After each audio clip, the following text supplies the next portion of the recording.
como que é essa estrutura interna da alma, né? A correspondência com a Zefirot.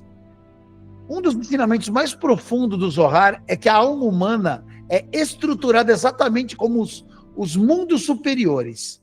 Cada alma contém dentro de si 10 Zefirotes em miniatura.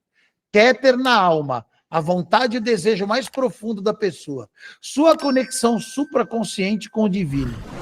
Shok Shammah, Ebiná da alma, a sabedoria intuitiva e o entendimento analítico, as faculdades intelectuais superiores.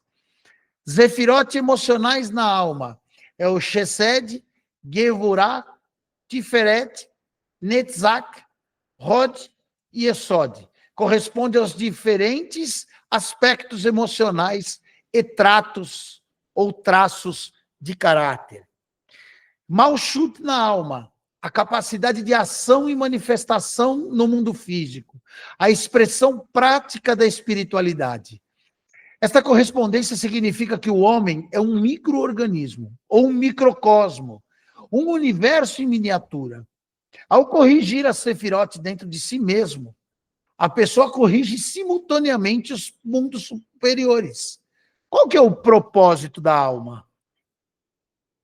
Tikkun, correlação e elevação. Por que descemos?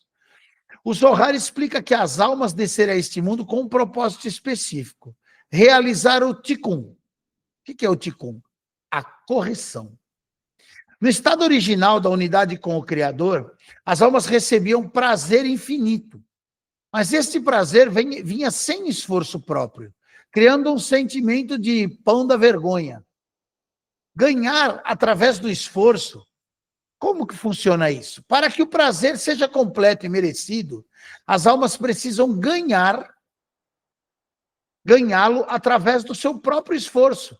Este mundo foi criado como um lugar de ocultamento, onde o Criador está escondido, permitindo-nos escolher livremente entre o bem e o mal. Vamos falar da descida. A alma desce aos mundos inferiores e reveste-se em corpo físico. Qual que é o trabalho? Através das escolhas corretas, estudo e boas ações, você corrige a sua natureza egoísta. A ascensão eleva-se gradualmente através dos 125 degraus espirituais. E a união alcança a união consciente com o Criador, mantendo sua individualidade. Vamos falar um pouquinho desse desejo de receber. A essência da criação. O Zohar, ele ensina que a essência da criação, aquilo que distingue do Criador, é o desejo de receber prazer. Esse desejo não é inerente negativo, é a própria substância da alma. O desejo de receber para si mesmo, em seu estado não corrigido, o desejo busca apenas para benefício do próprio, sem consideração pelos outros ou pelo Criador. Esse é o estado do egoísmo. Depois tem o desejo de receber para doar, através do Tikkun. O desejo é transformado. A pessoa ainda recebe prazer, mas agora o faz com a intenção de dar prazer ao Criador. Este é o estado do altruísmo, dar sem receber nada, sem querer receber em troca. A transformação essencial, qual que é? O trabalho espiritual não consiste em anular o desejo de receber, mas sim em transformá-lo. Não devemos nos tornar ascetas que rejeitam todo o prazer, mas sim pessoas que recebem prazer com a intenção correta.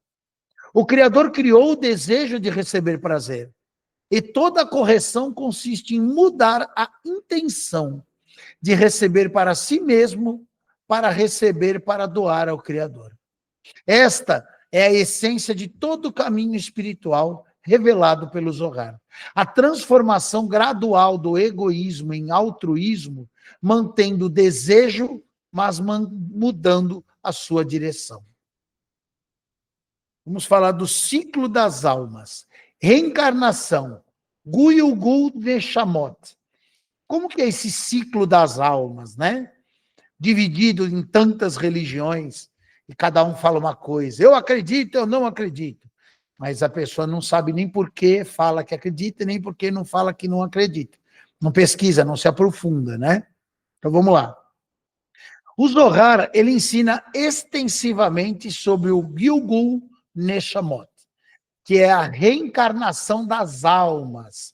Este não é um conceito marginal, mas central para compreender o processo de correção espiritual. Primeira vida, a alma desce pela primeira vez e tem oportunidades específicas de correção. Correção parcial. Não se completa toda a correção, aí a alma retorna em outra vida para continuar seu trabalho. Vidas subsequentes. Cada reencarnação oferece novas oportunidades e desafios específicos. Correção final. Quando toda a correção é completada, a alma não precisa mais reencarnar. Agora vamos perguntar, por que nós reencarnamos? O Zohar explica que uma única vida raramente é suficiente para completar toda a correção necessária. Cada alma tem 613 órgãos espirituais correspondentes aos 613 mandamentos da Torá. E cada um precisa ser corrigido. Próximo estudo nosso, Torá. A reencarnação é uma misericórdia divina, dando-nos múltiplas oportunidades de completar nossa missão. Como que funciona esse negócio de memórias de vidas passadas? Geralmente nós não lembramos das vidas anteriores porque esta memória interferiria com o nosso livre-arbítrio na vida atual. No entanto, grandes almas e profetas podem acessar memórias de encarnações anteriores. Após a morte, a alma se lembra de todas as vidas. Quais são os tipos de encarnação, de reencarnação? Guyugul, Ibur e Dibuk. O Zohar descreve diferentes tipos de encarnação, cada um com um propósito e características específicas. Guyugul, reencarnação completa. A alma retorna em um novo corpo desde o nascimento, vivendo uma vida completa. Este é o tipo mais comum de reencarnação, onde a pessoa tem uma nova identidade completa. O Ibur, que é a impregnação. Uma alma adicional, geralmente de um justo falecido, entra temporariamente em uma pessoa viva para ajudá-la em uma missão específica ou um momento de necessidade. Após completar o propósito, a alma adicional parte. O Dibuk, possessão. Uma alma perturbada que não conseguiu ascender após a morte, entra em uma pessoa viva, geralmente causando sofrimento. Requer exorcismo espiritual para ser liberada. Vamos falar um pouquinho de almas gêmeas. O Zohar também ensina sobre almas que são metades, uma da outra, criadas juntas e destinadas a se unir neste mundo. Encontrar a verdadeira alma gêmea é considerado um dos maiores desafios e bênçãos da vida.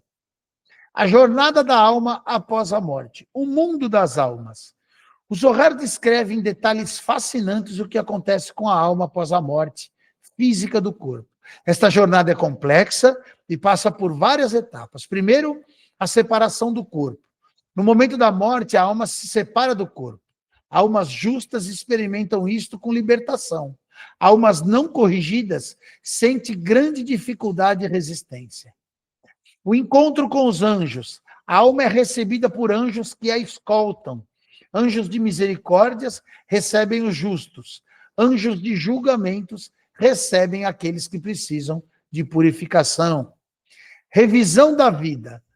A alma passa por uma revisão completa de todas as suas ações, palavras e pensamentos durante a vida. Nada permanece oculto. Julgamento. A alma é julgada no tribunal celestial, onde suas ações boas e más são pesadas. Este não é um julgamento punitivo, mas uma avaliação precisa do estado espiritual. Destino temporário. Baseado no julgamento, a alma vai para o Gan Eden, que é o paraíso, para a recompensa, ou para o Gehinnom, que é o purgatório, para a purificação, ou reencarna imediatamente. Gan Eden e Gehinnom, paraíso ou purgatório. Vamos falar um pouquinho desses dois termos. Gan Eden, que é o paraíso. O Zohar descreve o Gan Eden, deixa eu colocar aqui. Esse daí eu já falei, né? Eu não pulei, não coloquei o slide correto. Então esse aí eu já falei. Vamos passar para o Gan Eden, que é o paraíso, e o Gehinnom, que é o purgatório. Vamos lá. Essa separação, que eu também falei. Deixar um pouquinho aqui para quem quiser depois parar, pegar. E o Gan Eden e o Gehinnom. O Zohar descreve Gan Eden não como um lugar físico, mas como um estado espiritual de proximidade com a luz divina.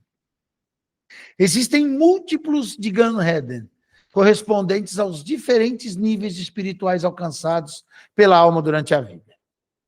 Gan Eden inferior para as almas que cumpriram os mandamentos básicos.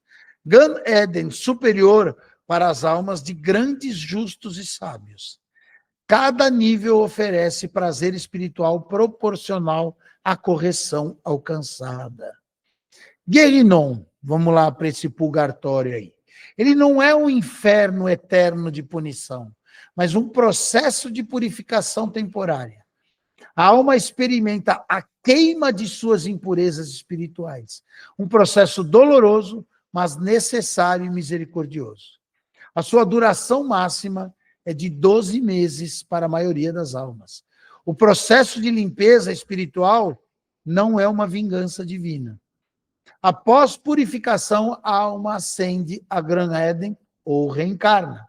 O Zohar ainda enfatiza que o mesmo Gehinnom, a misericórdia divina está presente. O propósito não é punir, mas purificar e preparar a alma para os níveis mais elevados de consciência espiritual. Vamos falar um pouquinho da ressurreição dos mortos. Teshiat Ametim, né? Um dos ensinamentos mais profundos do Zohar é sobre o Teshiat Ametim, a ressurreição dos mortos, que ocorrerá na era messiânica. A reunião de alma e corpo. As almas que completam a sua correção retornarão aos seus corpos físicos, agora purificados e elevados. Corpo espiritual. O corpo ressuscitado não será material como conhecemos, mas um corpo espiritual refinado, capaz de perceber a luz divinamente e diretamente. Vida eterna. Neste estado não haverá mais morte, sofrimento ou separação, apenas união eterna ao Criador. O Zohar explica que a ressurreição não é apenas um evento futuro distante, mas um objetivo final de todo o processo de criação, correção e redenção. É o momento em que a matéria e o espírito se unirão perfeitamente, revelando a unidade absoluta que para sempre existiu. Vamos falar agora das almas coletivas e individuais. O Zohar revela um conceito profundo. Todas as almas humanas são, na verdade, partes de uma única alma coletiva, a alma de Adam Harishon, Adão, o primeiro homem. A alma primordial. Antes do pecado original, Adam continha dentro de si todas as almas que viriam a existir. Ele era uma alma coletiva perfeita, em união completa com o Criador. Quando Adam pecou, esta alma coletiva se fragmentou em 600 mil almas raiz, que, por sua vez, se subdividiram em bilhões de almas individuais. E o que é essa interconexão? Como que se explica? Apesar dessa aparente separação, todas as almas permanecem interconectadas em sua raiz. As ações de cada pessoa afetam não apenas a si mesma, mas a toda a alma coletiva de Adão. Quando uma pessoa se corrige, ela corrige não apenas a sua parte, mas contribui para a correção de toda a humanidade. As almas individuais cada pessoa é uma parte única da alma coletiva. As almas familiares, famílias e grupos compartilham raízes espirituais comuns. Almas nacionais, nações inteiras possuem almas coletivas específicas. A alma de Adão, toda a humanidade como uma única alma. Esse ensinamento ele tem implicações profundas. Não existe verdadeira separação entre as pessoas. O que fazemos aos outros, fazemos a nós mesmos. O amor ao próximo não é apenas um mandamento moral, mas uma verdade espiritual fundamental. Vamos falar um pouquinho da correção dessa alma. Quais são as práticas e métodos para a correção da alma? O Zohar não apenas descreve a estrutura da alma, mas ele também fornece uma orientação prática de como corrigi-la e elevá-la ao caminho do Tikkun. O estudo da Torá e do Zohar, o estudo não é apenas intelectual, mas ele atrai luz espiritual que purifica e eleva a alma. O Zohar possui poder especial de correção. Quais são os cumprimentos dos mandamentos? Cada mandamento corrige um aspecto específico da alma. Os 613 mandamentos correspondem aos 613 órgãos espirituais da alma. Qual é a oração com intenção? Ou o kavaná, né? A oração não é apenas uma palavra ou palavras, mas elevação da alma aos mundos superiores. É a intenção correta e essencial. O refinamento do caráter, que é o Tikkun Hamidot, trabalhar sobre traços negativos como orgulho, raiva, inveja, é desenvolver humildade, paciência e amor. Amor ao próximo, reconhecer a unidade de todas as almas e tratar os outros como parte de si mesmo. Agora nós vamos falar um pouquinho da criação do mundo, né? Bereshit, no princípio, Bereshit bara Elohim. No princípio criou Deus. Né? Vamos lá. O primeiro versículo da Torá fala assim, né? Quais são as camadas de significado místico, né? O Zohar dedica páginas e páginas ao primeiro versículo da Torá. Bereshit bara Elohim, et hashvayavim veteral aretz. Ou seja, no princípio criou Deus os céus e a terra. Esse versículo contém, segundo o Zohar, todos os segredos da criação. Bereshit, no princípio, não significa simplesmente no começo do tempo, mas através de Reshit, o princípio, referindo-se a Koshma, a sabedoria primordial, o primeiro ponto da revelação. Bara, criou, criação, ex nihilo, do nada absoluto, mas o Zohar revela, o nada é, na verdade, Ein Sof, o infinito, que se contraiu para a permissão da criação. Elohim, nome divino que representa Biná, o atributo de julgamentos e estrutura. Elohim é o aspecto do Criador que estabelece limites de formas. Et Ashmarim Vete Haaretz. Os céus e a terra representam Zernapim e Malkut, os patos do fim que interagem diretamente com a criação. Zohar explica que este versículo não descreve apenas um evento histórico, mas um processo espiritual contínuo. A criação não aconteceu uma vez no passado distante, ela está acontecendo constantemente e a cada momento. O que significa o Otzimun, a contração primordial? Né? Como o infinito criou o finito. Um dos conceitos mais profundos revelado pelo Zohar e desenvolvido posteriormente pela Kabbalah luriânica é o Tzimum, a contração primordial. O paradoxo da criação. Como pode o infinito criar algo finito?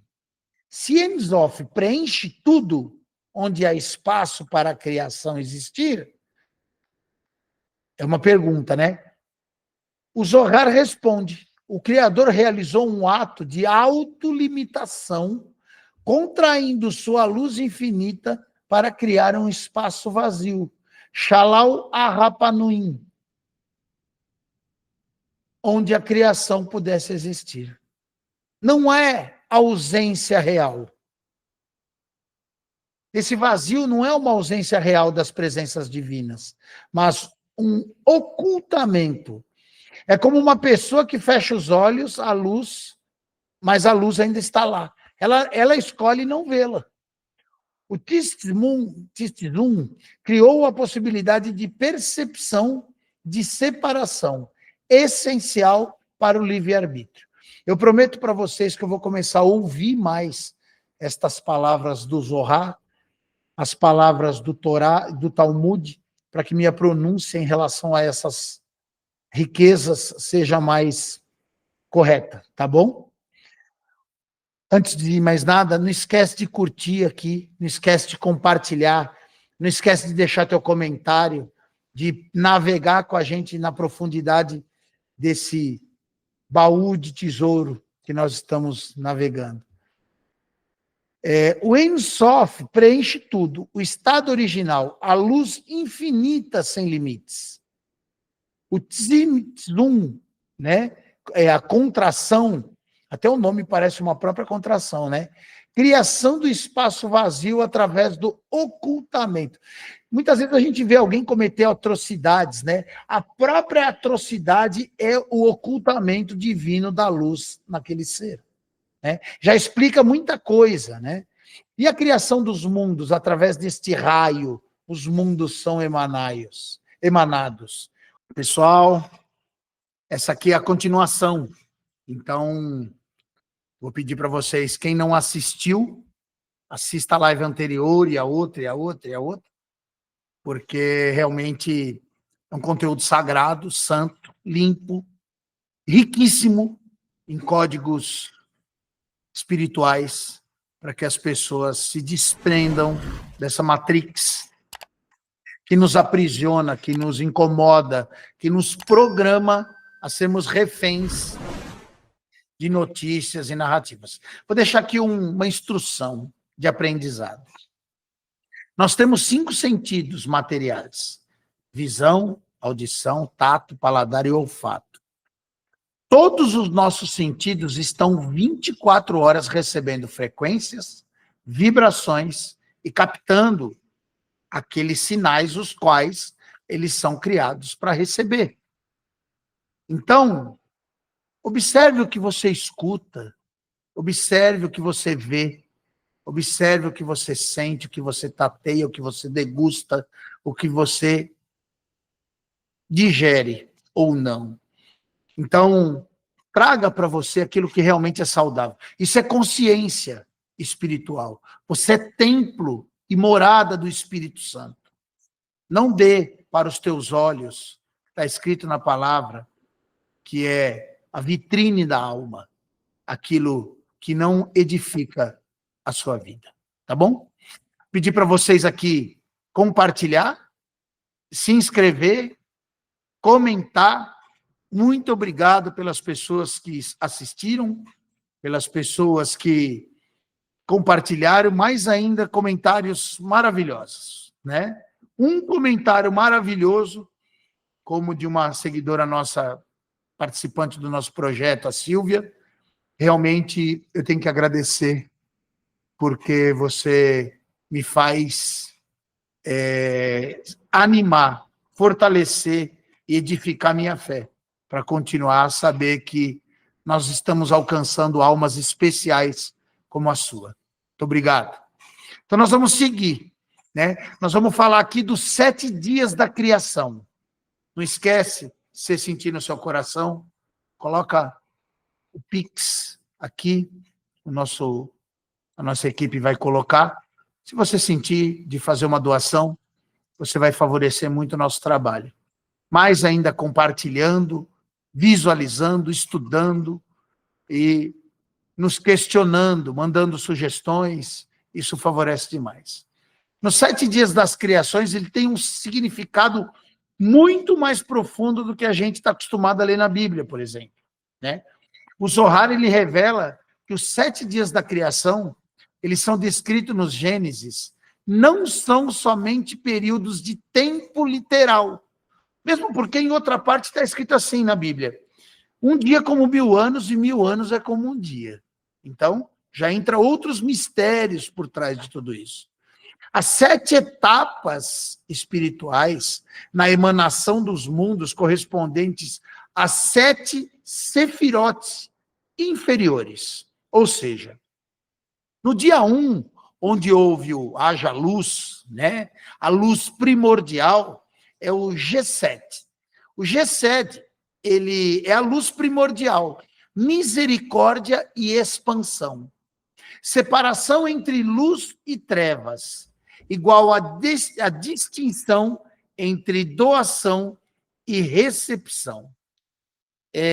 Está escrito, eu vou pegar aqui para mostrar para vocês, em João, em Tiago, capítulo 2, verso 13, está escrito assim: porque o juízo será sem misericórdia sobre aquele que não fez misericórdia, e a misericórdia triunfa o juízo.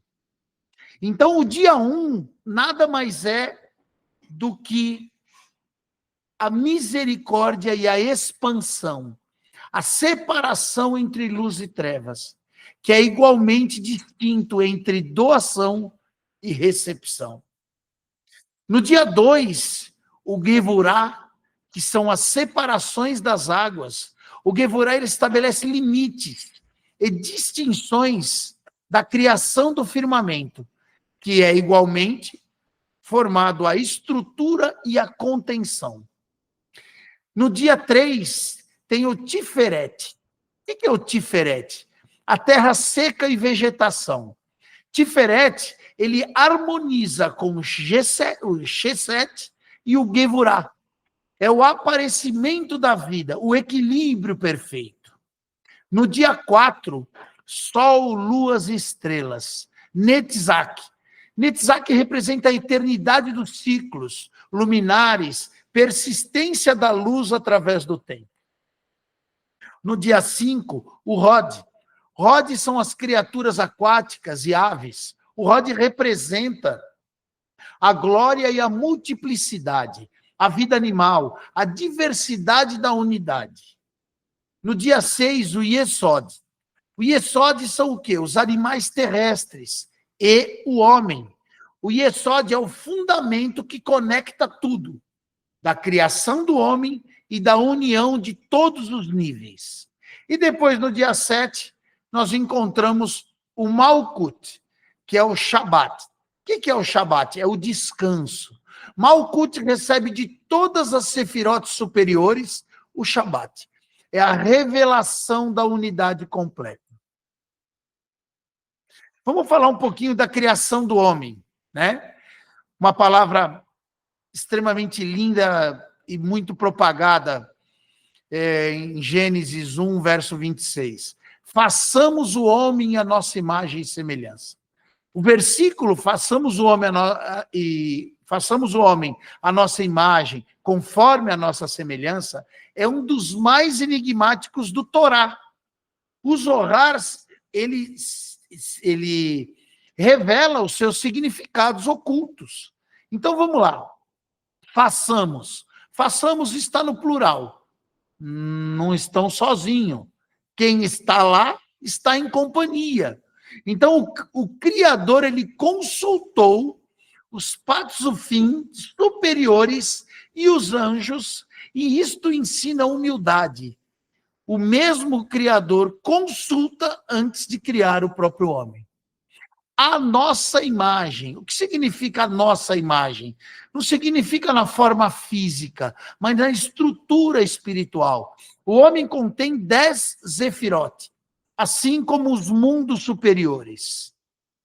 Conforme a nossa semelhança, o homem tem potencial de se assemelhar ao Criador em atributos de misericórdia, de justiça e de sabedoria. Homem e mulher, o Zohar revela que Adão foi criado inicialmente para ser um andrógeno, contendo tanto aspecto masculino quanto feminino. Posteriormente, esses aspectos foram separados em Adão e Chavá, ou Eva, representando Zeir Enpaim e Malkut, ou seja, o propósito único. O homem foi criado por último, porque é o propósito de toda a criação. Todas as criações anteriores, elas foram preparações para o homem, que tem a capacidade de escolher livremente entre o bem e o mal. Vamos lá para o Jardim do Éden. O Jardim do Éden, o Gan Éden, paraíso terrestre e espiritual. O Zohar, ele descreve o Jardim do Éden em múltiplas dimensões, como um lugar físico, original, como estado espiritual, e com realidade que existe simultaneamente em todos os mundos. O Gan Éden inferior, que já o jardim físico, onde Adão e Chavá, ou Adão e Eva, foram colocados, ele é localizado na Terra, mas em um estado de elevação espiritual, onde o físico e o espiritual se unem perfeitamente. O Gan Éden superior, o paraíso espiritual, onde as almas dos justos residem após a morte, existem nos mundos superiores, e é um estado de proximidade à luz divina. No centro do jardim estavam duas árvores especiais.